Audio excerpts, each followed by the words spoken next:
This week on the Batard Show, I'm not telling you what to think, I'm just asking you if you want to. A Thinkcast, ladies and gentlemen.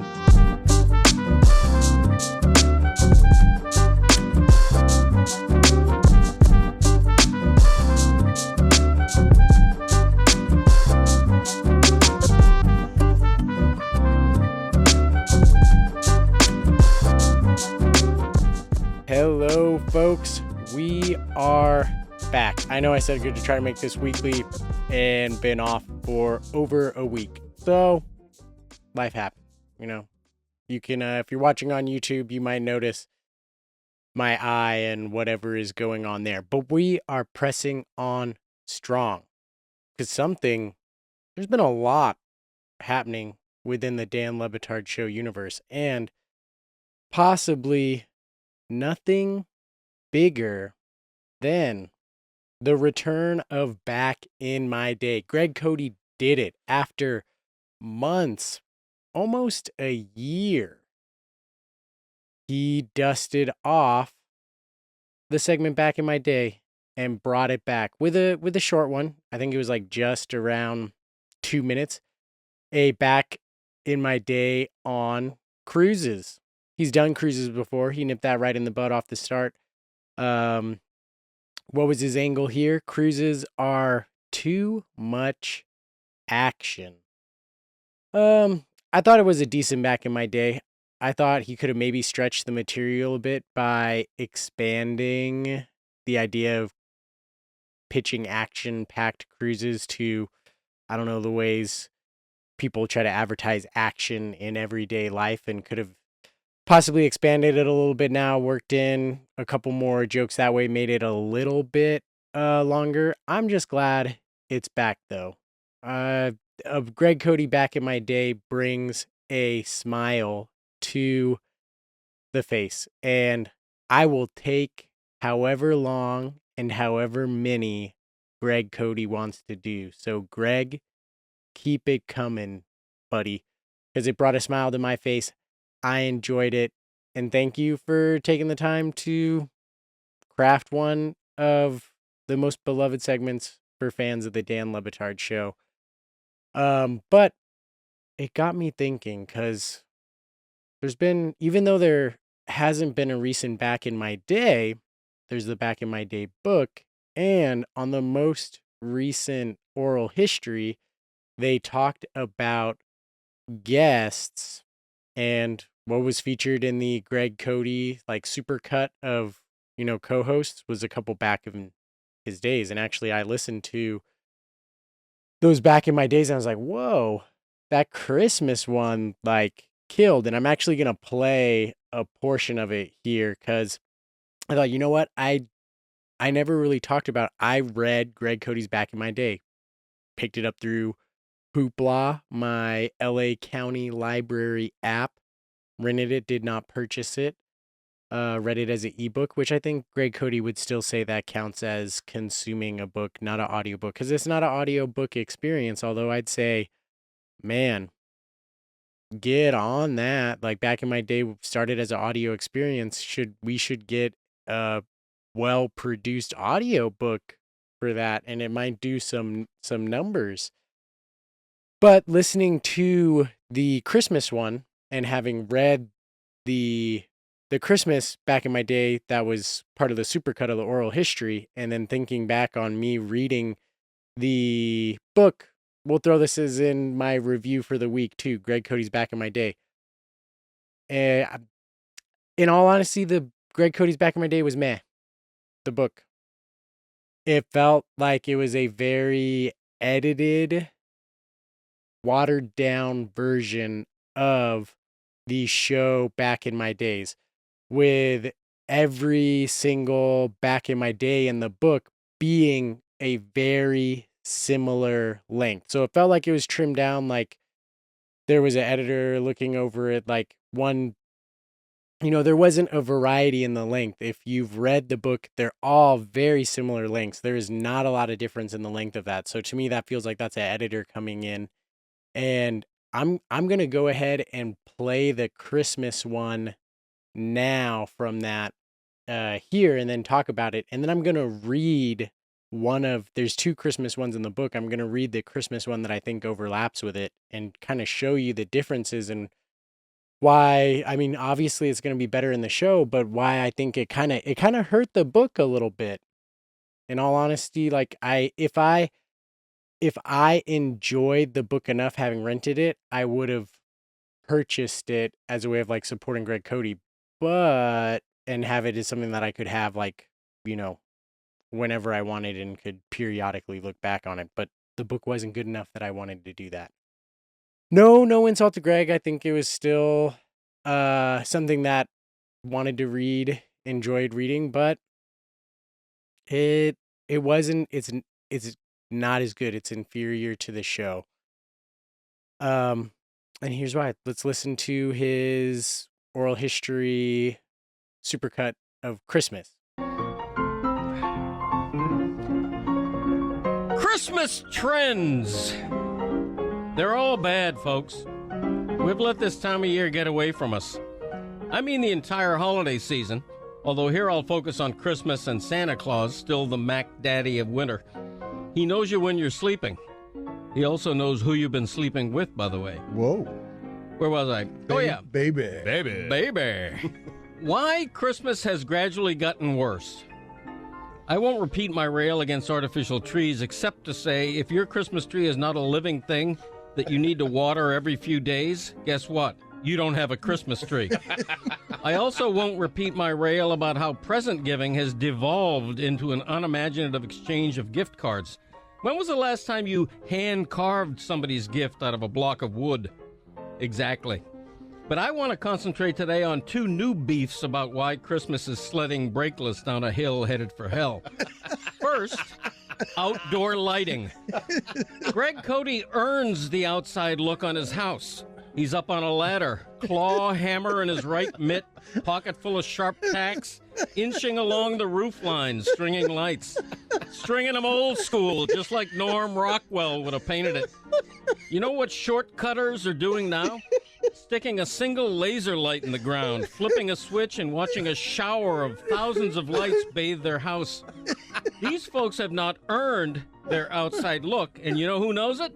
Santa. You ever stop to consider how your laser light could blind Santa or his reindeer as they flew overhead? Yeah. You didn't, did you? Because it's all about you, isn't it? Does not the very phrase, Merry Christmas, begin with me? Even worse than the laser light trend is the sad state of Christmas songs. In hearing that, there's one thing that's a big difference. There's a lot more jokes that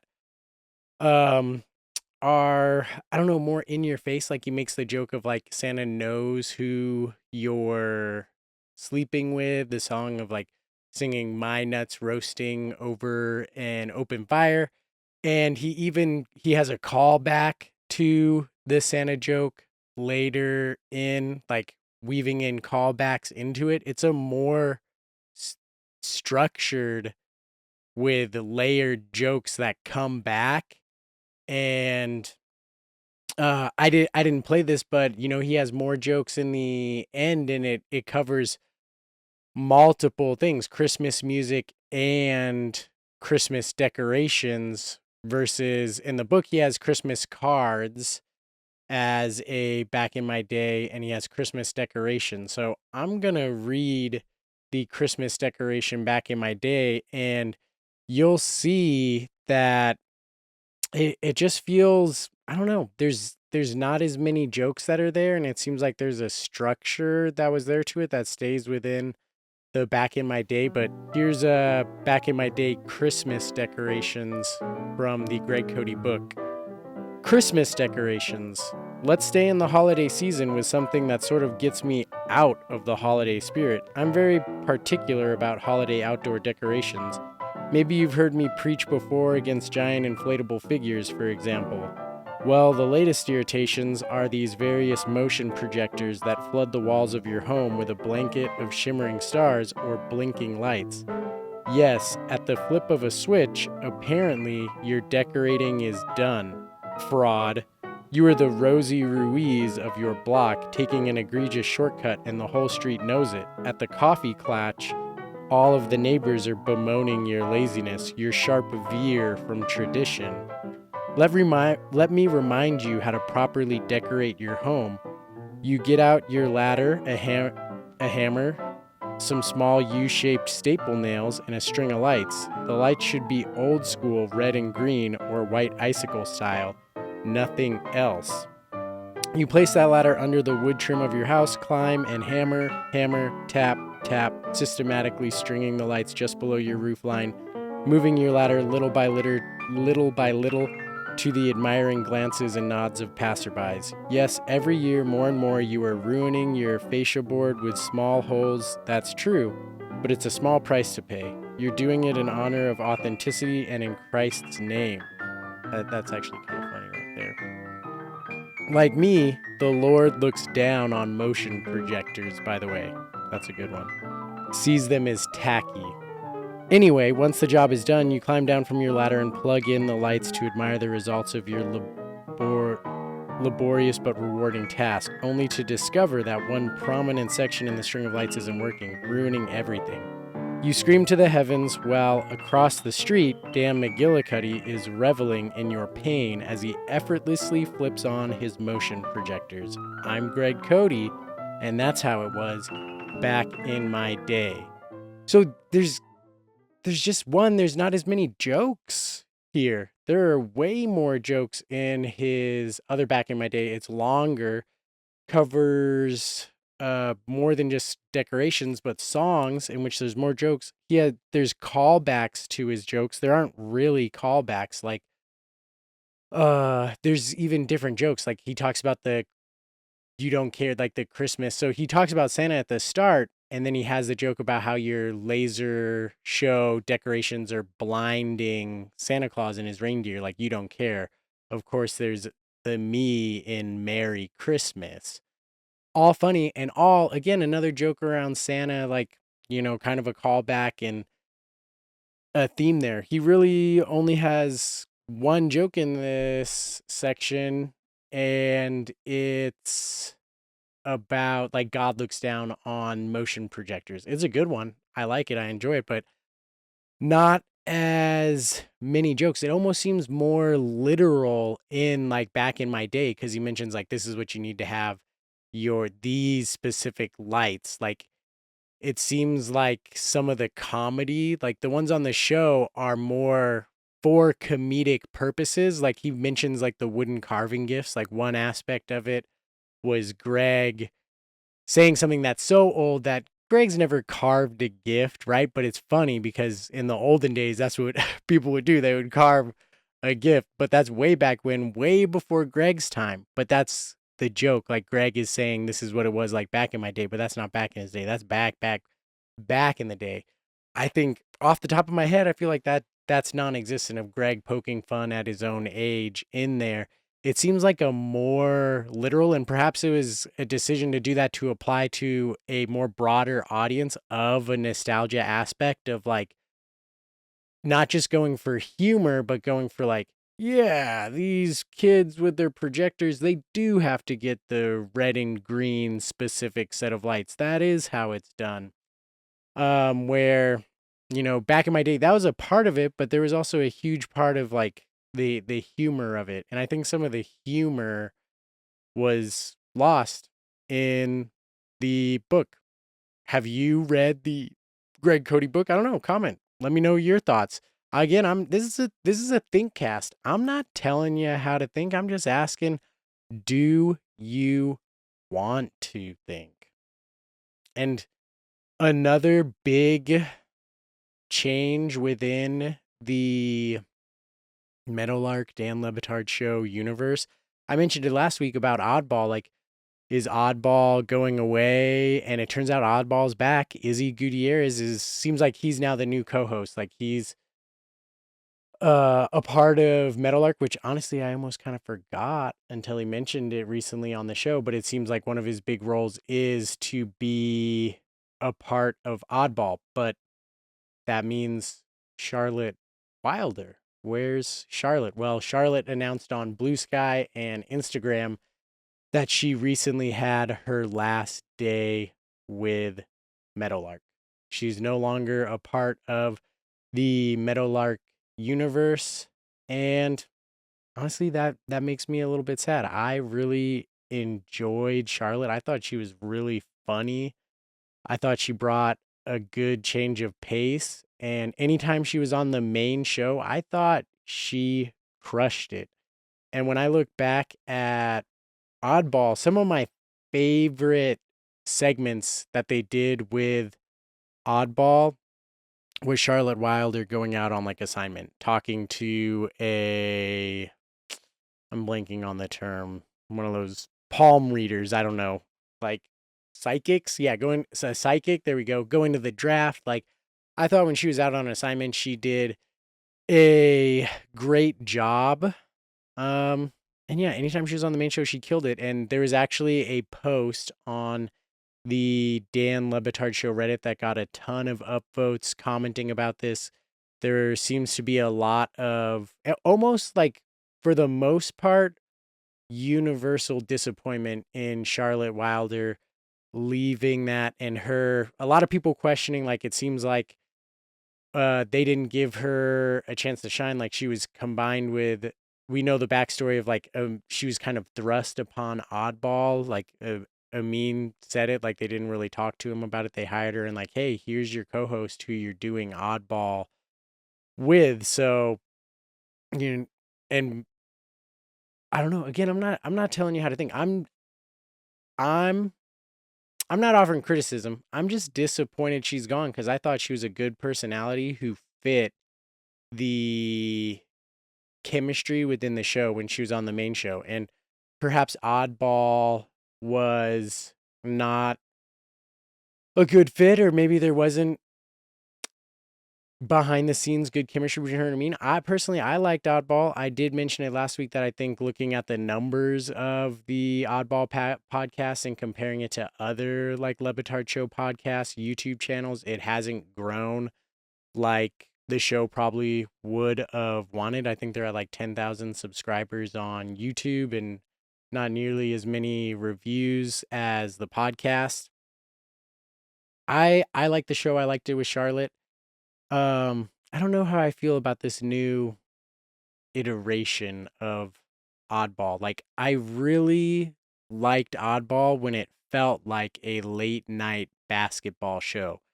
They only did it for a little bit, but they did kind of like a daily show style Oddball. Like, I felt like they tried to do that once a week, and I don't know, like, why can't that be done? I thought that was really creative. Like, it felt like when they found their groove, that they were a sports comedy podcast. It does, Oddball does not feel like that now. Like, the trivia, like that is different. Like, I'll give it that the trivia kind of trivia Tuesdays or whatever day it is a different way to like talk about the league and what's going on in the league. But I miss it feels like what's kind of gone is the fact that it felt like Oddball was trying to be a comedy podcast first about basketball, and now it's like they're trying to find a balance, and it feels like it shifted more towards basketball. And in terms of having multiple basketball podcasts, if someone was like, Nathan, if I play a little game of gun to your head, what are you going to pick? Basketball Illuminati or Oddball? I'm picking Basketball Illuminati. It's once a week, and I always feel like they're creative in the ways that they open up your third eye, peel back the secrets of the NBA. So I don't need Oddball to be a great basketball first podcast. I enjoyed it when it was more comedy based. And they've definitely worked in more of the betting segments. Like, that's obviously because of DraftKings. I don't bet. And honestly, I don't fully understand, even though I listen every day. I don't fully understand prop a slot. I don't understand it, even though I'm pretty sure it's obvious and I should understand it, and maybe I should slow it down. But confession here, prop a slot happens way too fast. At first, I guess it was just 3 like random pulls of like, here's a prop, they either pick it, and by the time they get to the third one, if they don't, like when they first explained it, I thought it was going to be like a slot machine and they were going to try to go for a jackpot, which means you got to get like 3 of the same things in a row. But then it was over so quickly and I was like, "Wait, what happened? How does this prop a slot work?" It's just 3 slots. They're pulling it, and honestly, for me as a fan, I question the authenticity of it because you have your show prep and I'm like, do it, although I say that now, but as I think about Oddball, the show did and does genuinely feel like the hosts are responding to things that producers have produced for them in the moment. So I would trust that that's what's actually happening with Prop a Slot, and that they don't know. But I don't know. There's just something that feels inauthentic about it. I don't know. But Charlotte Wilder leaving Meadowlark. Oddball's back. I'm glad it's back. I hope they find more space for comedy, though. I'm missing some of the comedic aspects of Oddball. But Charlotte Wilder leaving the Dan Le Batard show. A lot of people on the Reddit again had a lot to say about this. It was like maybe 500. I know definitely over 400 upvotes on it. A ton of comments. I think there's multiple posts about it. And there's a few naysayers saying like it seemed like Charlotte didn't know that much basketball. And I was like, I didn't really get that vibe. It might have been like the way in which her and Amin interacted. It always felt like not that Amin was doing this on purpose, but Charlotte would say something, and Amin, it always felt like his role was like, no, no, no, no, no, Charlotte, it's not that way, it's this way. Which maybe that then made people think that Charlotte didn't know it, but I felt like Charlotte knew ball. All right, I'm going to defend Charlotte Wilder's ball knowledge. Girl sounded like she knew ball to me, but then again, how much do I follow basketball? I don't know. I'm not a diehard basketball fan here. Charlotte Wilder leaving Meadowlark. What does that say? Man, it feels like a missed opportunity because she feels like such a good fit for the show shenanigans. But is there space for someone like Oddball? If Oddball took off and was as successful as Pablo Torre's podcast, I think she's still there. And that's just part of the harsh reality of starting a business. Like, I think she's out, but then again, Izzy's in. So I don't know. Now I'm saying that Izzy's in, Charlotte's out. I don't know. I'm glad though about the sports gossip show. She has started that with Madeline Hill, and I think that podcast is great. One thing that I think they do that's great is they have recurring things that they come back to that I look forward to.